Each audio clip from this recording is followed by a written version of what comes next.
नमस्कार मित्रों। अच्छा, इस हफ्ते की जो लाइमलाइट है ना, वो मुझे लगता है सबसे ज़्यादा तो पीएम मोदी का फ्रांस विजिट। जी हाँ, बास्टिल डे पे जो मोदी जी फ्रांस गए, परेड में शामिल हुए, सबसे ज़्यादा अटेंशन लोगों का इसी तरफ रहा। और ये इम्पॉर्टेंट भी है, ये एक ऐतिहासिक विजिट है। क्यों? इसलिए नहीं कि उनका स्वागत सत्कार हुआ या जो कुछ वहां पर आपको पॉम्प एंड शो दिखा, वो तो ठीक है, वो कोई भी लीडर ऑफ अ स्टेट जाएगा तो वो होता ही है।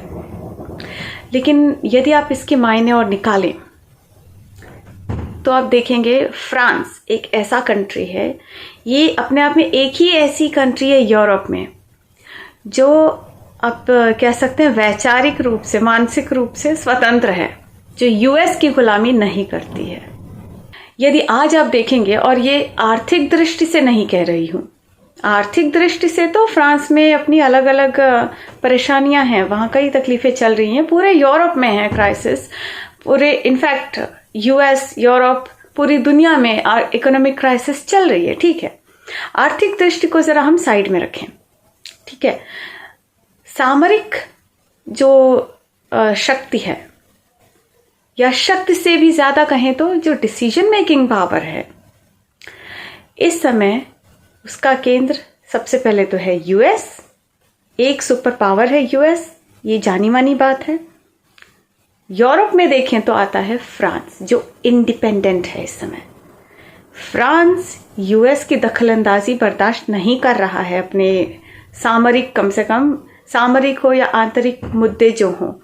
हाँ, जो लेफ्टिस्ट घुस के तमाशा मचाते हैं वो अलग बात है, लेकिन डायरेक्ट जो उनकी फॉरेन पॉलिसी है उसमें कोई इंटरवेंशन नहीं बर्दाश्त करता है, unlike UK, Germany, any other country. ठीक है, उसके बाद एशिया में आप आए तो इधर है इंडिया। इंडिया भी बिल्कुल वही पॉलिसी अपनाता है। And then there is China. तो एक तरह से देखें तो ये चार इस समय केंद्र बिंदु हैं जो इंडिपेंडेंट हैं अपने अपने डिसीजन मेकिंग को लेके, जब बात आती है जियोपॉलिटिक्स की। ठीक है, अब इसमें क्या हो रहा है, जैसे इंडिया और फ्रांस एक दूसरे के नजदीक आते हैं और एक दूसरे को ये लोग रेस्पेक्टफुली ट्रीट करते हैं। दोनों ही लीडर्स बहुत ही रेस्पेक्टफुली मिलते हैं, एक दूसरे के हितों का, उसका संरक्षण करते हुए आगे बढ़ते हैं। और जब मैं कहती हूं दोनों लीडर्स रेस्पेक्टफुली मिलते हैं, इसका मतलब ये नहीं है कि मैं दो व्यक्तियों की बात कर रही हूं। इसका मतलब ये है कि वे एक दूसरे के देशों की, उनकी जनता के, उनके वैश्विक हितों की चिंता करते हुए, उसका ध्यान करते हुए अपने अपने डिसीजन लेते हैं और अपनी अपनी कंट्री के बेस्ट इंटरेस्ट में ही डिसीजन लेते हैं। ठीक है, तो जब ये दोनों एक दूसरे को कोऑपरेट करके चलेंगे तो ये जो यूएस है, इनकी तो वैसे भी हर किसी से जली रहती है, और चाइना इनको कोई पसंद नहीं करता इनकी अपनी पॉलिसीज की वजह से, क्योंकि इधर वाला जो यूएस है ये सबको दबाकर काम करना चाहता है, सब पे गुंडागर्दी करनी है, और इधर जो चाइना है इनका भी एक तरह से वही काम है। इसीलिए ये जो विजिट है ये बहुत ही ऐतिहासिक विजिट है, और इसके आउटकम्स हम धीरे धीरे देखेंगे आने वाले समय में। अच्छा मित्रों, इसके अलावा चंद्रयान 3 का लॉन्च हो गया है, जो कि बहुत ही खुशी की बात है। आई होप ये सक्सेसफुल मिशन रहे। और दूसरी एक बैड न्यूज़ है, वो ये कि एक स्टूडेंट को खालिस्तानियों ने बहुत बुरी तरह से मारा। अब ये बात दुखद है, कंसर्निंग भी है कि आगे से आम जनता जो है अब ये उस पर अटैक करने लगे हैं। तो आगे से आम जनता को अलर्ट रहना पड़ेगा, एंड आई एम श्योर इसका तो इसको फेस करना पड़ेगा इनको जनता के रोष के रूप में। जनता थोड़ी, पब्लिक थोड़ी ऐसे मार खाने बैठी है। हर समय हर कोई मार नहीं खाएगा आपसे, कभी पलट के आप भी पिटोगे। आइए इस पर आगे सुनते हैं मेजर आर्या को डिटेल में। मैं हूं बेचो गौरवारी और आप देख रहे हैं द चाणक्य डायलॉग्स। इस वीडियो को लाइक करिए, हमारे चैनल को सब्सक्राइब करिए और बेल आइकन दबाना बिल्कुल मत भूलिएगा। दोस्तों, कल तो छक्के ही छक्के मारे भारत ने।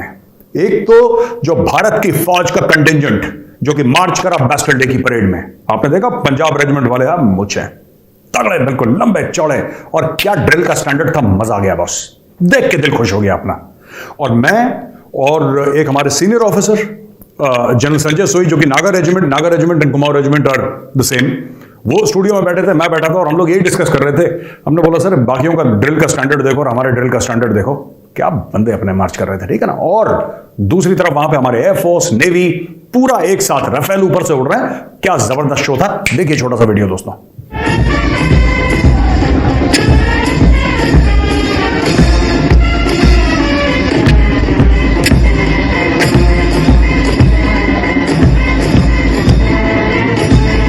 अच्छा दोस्तों, आपने देखा उसी के साथ साथ वहां पे चंद्रयान 3 लॉन्च होने के बाद 2:30 बजे चंद्रयान लॉन्च हो गया, राइट। और चंद्रयान लॉन्च हुआ वहां पे, अब टीवी एंकर बोल रहे हैं, मैं और जनरल सोई बैठे वहां पे, जनरल संजय सोई, मैंने बोला सर ये मेरी तो दिल की धड़कनें तेज हो रही हैं। एंड जनरल सोई ने भी बोला गौरव सब ठीक होगा, डोंट वरी। एंड बस हम लोग वहां पे बैठे और फिर बोला कि 1 मिनट बाकी है, फिर बोला 30 सेकंड बाकी हैं, फिर वहां से आना शुरू हो गया 10 9 8 7 6 5 4 3 2 1। बस मैंने प्रे करा, मैंने बजरंग बली का नाम लिया, मैंने बोला पवन पुत्र हनुमान आपके हाथ में है, और जो चंद्रयान 3 है ना, मैंने बोला हनुमान जी अपने हाथ में ऐसे पकड़ के इसको ले जाना ऊपर, ऐसे आपके हाथ में ना, आपने तो पूरा पहाड़ उठा दिया था जब संजीवनी लेने गए थे, तो ये क्या छोटी चीज है आपके लिए, इसको उठा लीजिए। फिर मैंने ट्वीट करा, सब कुछ लहे तुम्हारी शरणा, तुम रक्षक काहू को डरना, and it will be a success, it will be a grand success.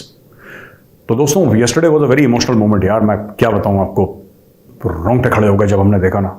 एक तरफ हम देख रहे हैं कि हमारी रेजिमेंट, पंजाब रेजिमेंट और एयरफोर्स और नेवी वाले मार्च कर रहे हैं फ्रांस में, और वहां पे हम देख रहे हैं कि चंद्रयान, इट वॉज अमेजिंग, मैं बता रहा हूं आपको, इट वॉज अमेजिंग। ऐसे दिल की धड़कन ऐसी तेज हो गई, इतना जोश भराया और ठोको, आज मजा आ गया।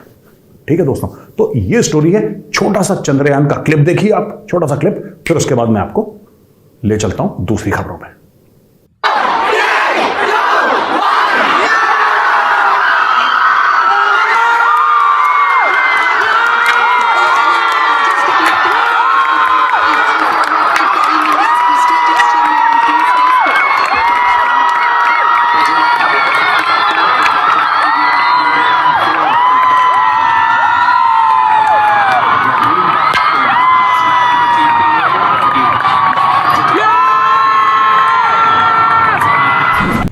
तो चंद्रयान लॉन्च तो हो गया और बहुत ही शानदार इवेंट था, लेकिन इसके साथ भी ये जो हमारे एक रोने वाली जो गैंग है ना, रुदाली गैंग है ना, इनका काम भी हमेशा निरंतर इनका काम जारी रहता है, ये कभी रुकते नहीं हैं।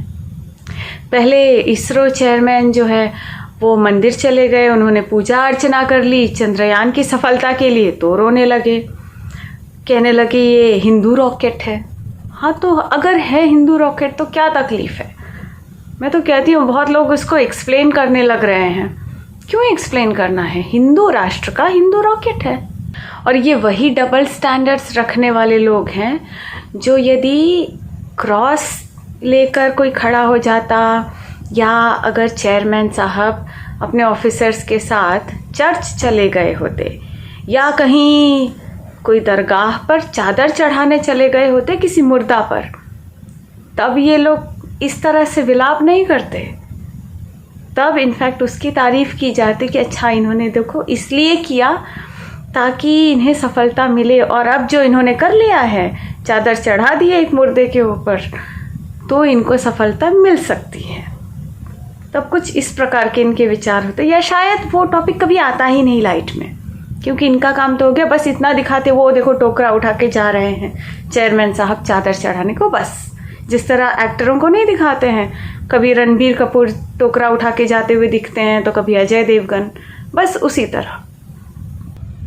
लेकिन यहाँ तो चेयरमैन साहब ने क्या किया, अपने सारे ऑफिसर्स के साथ उठकर अपनी पूरी टीम को लेकर मंदिर चले गए। तो बड़ा हो हल्ला वाला काम हो गया इनका। तो ये तो बहुत गलत हो गया, अब तो ये रॉकेट हिंदू रॉकेट हो गया है। लेकिन मेरा सवाल ये है कि इन लोगों को मतलब ही क्या है, रॉकेट कैसा भी हो, इनका तो कभी होने से रहा, इनके लिए तो धरती सपाट है, फ्लैट अर्थ। अगर अर्थ ही फ्लैट है तो तुम फ्लैट अर्थ पे रहो। हमारे लिए तो गोल है, जिनके लिए गोल है उनके लिए रॉकेट भेजना और ये सब करना पॉसिबल हो सकता है ना। फ्लैट अर्थ वालों को इससे कोई फर्क नहीं पड़ता है, आप निश्चिंत रहिए। ऑस्ट्रेलिया का जो शहर है सिडनी, वहां पे खालिस्तानियों ने एक भारतीय स्टूडेंट को अटैक कर दिया। वो बैठा था गाड़ी में, उसका शीशा तोड़ा और जो रॉड होता है एक लोहे का रॉड, वो यहां पे उसके मारा साइड में ऐसे करके, और उसके सर पे रॉड मारा, उसको जमीन पे घसीट के ले गया और खूब उसको मारा। एक बंदे को कुत्ते ऐसे ही करते हैं ना, आपने देखा होगा, जंगली कुत्ते घेर लेते हैं किसी को, फिर कैं कैं करके एक दूसरे, तो that is the action that Khalistani state है, ठीक है ना। इन्होंने मारा। अभी तक गवर्नमेंट ऑफ इंडिया का इसके ऊपर पूरी रिपोर्ट आई नहीं है, लेकिन मैं आपको बता रहा हूं ये खालिस्तानी ऐसे नहीं मानेंगे। मैं बार बार बोल रहा हूं गवर्नमेंट ऑफ इंडिया को, ये लातों के भूत हैं, ये बातों से नहीं मानते। ये लोग क्या, ये किसी भी रैंडम इंडियन को देखेंगे ना, उस पर अटैक करना शुरू करेंगे। ये चाहते क्या है मैं आपको बताता हूं। ये क्यों कर रहे हैं ऐसा, इसलिए नहीं कि नफरत है, इसलिए कि जो इनके नाजायज बाप हैं पाकिस्तानी, वो इनको कह रहे हैं ऐसा करो। और उससे पाकिस्तानी क्या चाहते हैं कि भारत में दंगे हो। ये रोज रोज करेंगे ऐसा कुछ ना कुछ, कभी किसी मंदिर को कुछ कर दिया, कभी कहीं कुछ कर दिया, हिंदुओं के खिलाफ किसी मंदिर पर अटैक कर दिया, कभी ये एम्बेसी के ऊपर कुछ कर दिया, हाई कमीशन के ऊपर, कॉन्सुलेट में आग लगा दी। अब इन लोगों को क्या कर रहे हैं कि ये now they are getting slightly jittery. आज 15 तारीख है, आज इनका एक और मार्च होना है दोस्तों खालिस्तानियों का। वो फ्लॉप शो होगा, लेकिन now Khalistanis are getting desperate, क्योंकि भाई आपने पाकिस्तानियों से पैसा ले लिया है। जो पाकिस्तानियों को IMF से मिला था, सऊदी से मिला था, आपने उसमें से पैसा पकड़ लिया है। अब जब आपने पैसा पकड़ लिया है तो बाप तो पूछेगा अपनी औलाद से कि बेटा, जो मैंने तेरे को ट्यूशन फीस के पैसे दिए थे, तू तो शराब पी गया उससे, तूने काम क्या करा। अब खालिस्तानी डेस्परेट हैं कि कुछ ना कुछ करना है यार। लाहौर में अब्बू जी बैठे हैं, अब्बू जी को कुछ तो बताना है मैंने, तो फिर खालिस्तानी करके ये सब हरकतें कर रहे हैं। ये चाहते हैं कि फसाद हो जाए इंडिया में, मैं आपको बता रहा हूं। और इसका तरीका यही है कि भारत में सुख शांति मनाए रखें। बिल्कुल आपको कुछ नहीं करना, सुख शांति मनाओ आराम से, कुछ नहीं करना भारत में, जीरो रिएक्शन, ठीक है। ये चाहते हैं, मैं बताता हूं कि खालिस्तानी क्या चाहते हैं, कीड़े मकोड़े, ठीक है दोस्तों। ये चाहते हैं कि हिंदू और सिखों के बीच में भारत में दंगा हो जाए। This is what they want. और ये मुझे किस तरीके से मेरे खिलाफ कार्रवाई करते हैं मैं आपको बताऊंगा, तो आपके होश फख्ता हो जाएंगे, आपको पता लगेगा गेम क्या खेल रहे हैं लोग, लंबा तगड़ा, ठीक है। देखो अब मैं आपको दूसरी चीज समझाता हूं। खालिस्तानियों ने इस बंदे को मारा, this is not the first and last time. ये फिर से किसी, और ये ऐसा नहीं कि ये कोई बीच में अपनी रैली निकाल रहा था, ये अपनी गाड़ी में बैठ रहा था, इसको निकाल के पूछा कि इंडियन है, इसने ऑब्जेक्ट करा, मारा वहां पर सरिया इसके मुंह पे, इसके सर पे सरिये से मारा, लोहे के सरिये से। और इसको ये और करेंगे खालिस्तानी। मैं आपको बता रहा हूं इनका इलाज, सीधा इलाज क्या है खालिस्तानियों का। ऑस्ट्रेलिया का लोकल माफिया है, आप लोकल माफिया को पैसा दो। अगर गवर्नमेंट ऑफ इंडिया को टाइम लग रहा है तो मैं NRI से बोल रहा हूं जो ऑस्ट्रेलिया में, पैसा इकट्ठा करो, लोकल माफिया को दो, लोकल माफिया को बोलो निपटाए इनको। कुछ नहीं करो। यही सरिया वाला वो शरिया है वो शरिया है, ये सरिया है, दोनों में फर्क है, शवर सा का, ठीक है। ये जो सरिया वाला इन्होंने गेम करा है ना, यही इनके गेम होना चाहिए।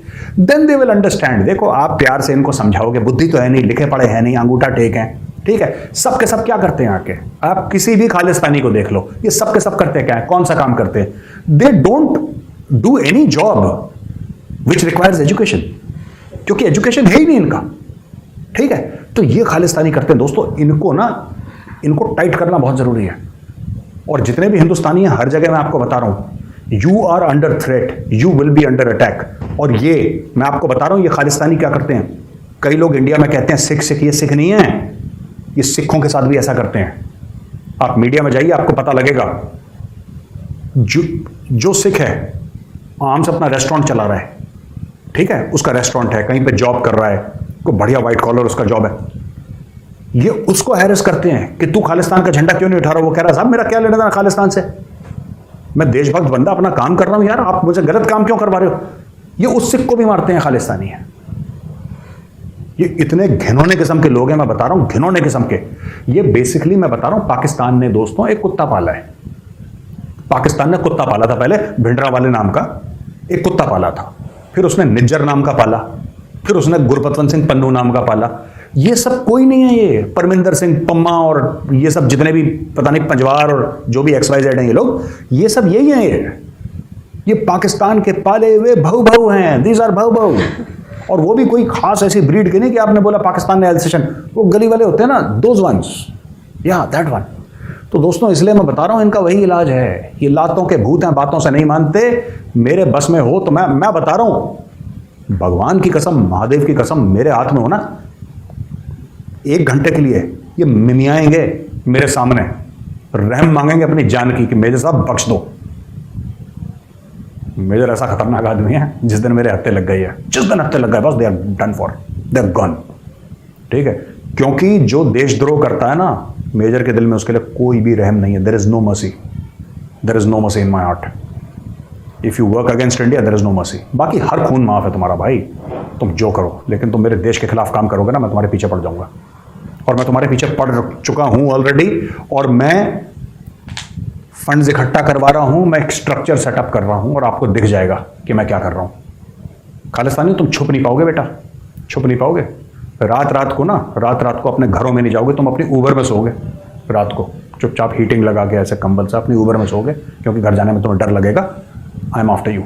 ठीक है, अच्छा। कनाडा में अरेस्ट हो गए भाई साहब, ठीक है, कनाडा में देखो जी, 3 Khalistani activists involved in attacks on police establishment in India are believed to have been detained by immigration authorities। वही चीज, इमिग्रेशन फ्रॉड। खालिस्तानी जाएगा कैसे भाई कनाडा? कनाडा कहता है भाई तुम्हारा क्वालिफिकेशन क्या है, तुम कनाडा आना चाहते हो, तुम्हारा क्वालिफिकेशन है क्या, तुम कनाडा में कंट्रीब्यूट क्या करोगे, तुम जानते क्या हो, तुम अपना नाम तो लिखना नहीं जानते ठीक से, तुम आते क्यों यहां पे, तुम क्यों आते हो यहां पे?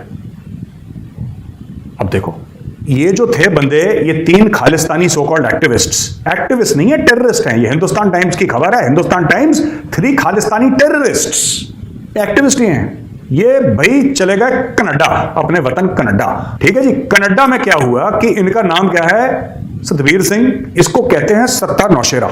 नाम देखो, सत्ता नौशेरा, सत्ता की भूख में पागल सत्ता नौशेरा। ठीक है जी, जसविंदर सिंह एंड परमिंदर सिंह पाजी यू आर वेरी पाजी हैं, बदमाश हो तुसी। अब इनको कैनेडियन बॉर्डर सर्विसेज एजेंसी ने पकड़ लिया, और इनको ये बेसिकली टोरंटो के पियर्सन इंटरनेशनल एयरपोर्ट आए थे लंदन से, और ये इलीगल एंट्री अटेम्प्ट कर रहे थे। India will ask for their extradition. अब इन्होंने इंडिया में पुलिस थानों पर हमला करा है, और पुलिस थानों, हिम्मत तो है नहीं खालिस्तानियों में, पुलिस थानों पर हमला करा, भाग गए। पहले लंदन गए, फिर लंदन से बोला हम कनाडा चलेंगे, क्योंकि इनको लगता है कि Canada is the same as their village, साडा पिंड है कनाडा।